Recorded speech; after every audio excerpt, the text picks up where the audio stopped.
outlook for 2015, I will link it to the economy of the country, which is looking very bright and which is looking very optimistic. All the key metrics, if you will see the FDI going up, or the inflation getting arrested, or GDP looking on the upside, or equity market, trying to touch an aspirational mark of 30,000. So these are what is adding to the overall business and consumer sentiment, and the overall country mood, which is looking very positive in terms of things looking good and people wanting to do more, and being more adventurous in terms of what they have to set up. In terms of the market opening up and it impacting our attrition, and our doubling up of our year-on-year hiring numbers is very, very evident. It's like a last 4 or 5 years kind of a journey, when actually we at that time when we had created our own internal HR RTREC plan for 2015, as to how as Airtel we will attract the workforce of future, and how we will build proactively our internal processes and systems to attract, as I said, the Gen Y, and how we will make ourselves ready. So some of these things we kick-started at that time, and now they are in a much more mature stage.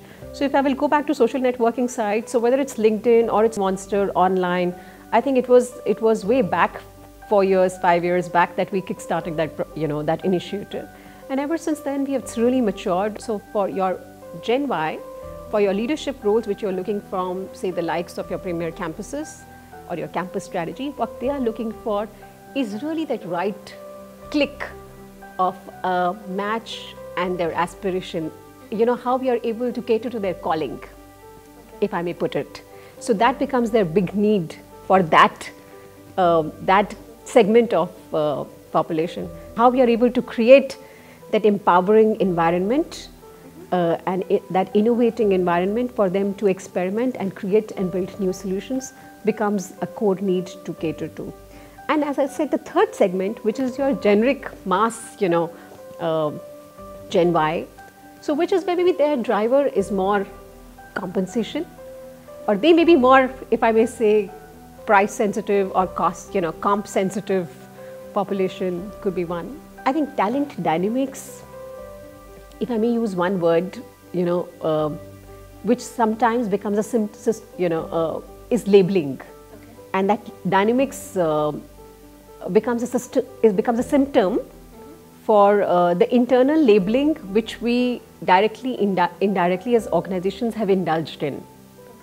So wherein you will do a labeling of a talent, either you belong to this category in terms of your performance, or you belong to the X category because of your job or your profile, and so on and so forth. So there is a top talent, there is a rock solid performer, there are people who will need some attention, who will need some improvement, and how we apply some of these terminologies internally is something which we have to do very sensibly.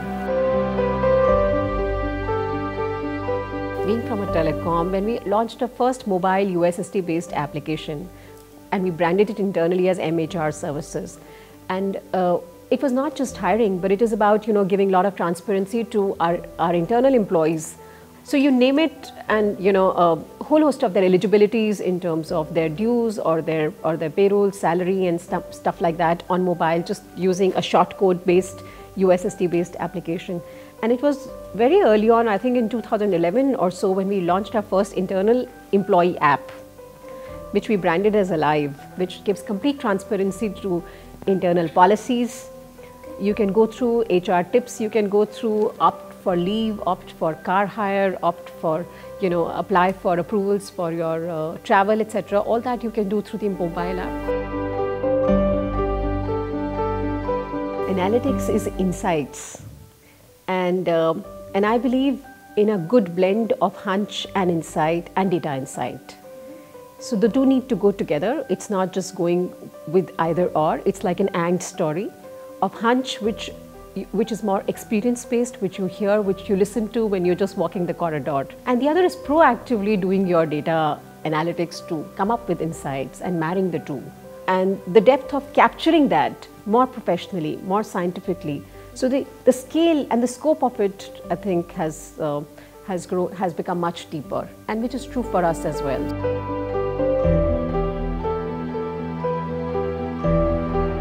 good times and bad times have very different principles of operating. They have different, different emphasis as far as your hiring focus is concerned, as far as your retention practices are concerned, as far as your talent management is concerned. So it cuts across the whole hire and retire model, and it's a function of demand and supply. But some things are core to your philosophy of operating model, which when I was saying that we have to apply the talent dynamics, related stuff, more sensibly, that's more related to, I think, core philosophy or core operating model of the organization, which would be independent of a good time or a bad time. Mass role, Gen Y kind of a category of talent. We have looked at compensation very differently for the first time this year. We have an offer salary, we have your 6 months compensation offer, and then we have an 18 months offer, or a compensation house. So at least good for the first 2 years, you have complete visibility in terms of how your compensation will look like. We have in fact this year we have also introduced a bit of a deferred income plan for entry level, because our challenge of early attrition was becoming very high. First is clearly understanding and really, fine combing what is needed by the organization at a macro and a micro level. And macro may be more universal sometimes, because that's something which you will read in the books, which you will Google, and which you will, and which become typical buzzwords. So if it's Gen Y, you will say, oh, we are looking at, so you will have a right amount of energy, you will look at right amount of communication, you will have, people, dropping right kind of sound bites, and that will define at a very, very macro 30,000 feet level. But at a more micro level, what is required for your organization? What is the kind of business that you are into? What are the products and services which you offer? And what are the key imperatives? What are the key drivers to bring that business to life? So I think as HR professionals, we do a very good job with functional competencies and with leadership competencies, but not maybe necessarily as good a job to test temperament or personality traits, if I may put it. But it's a combination of these three.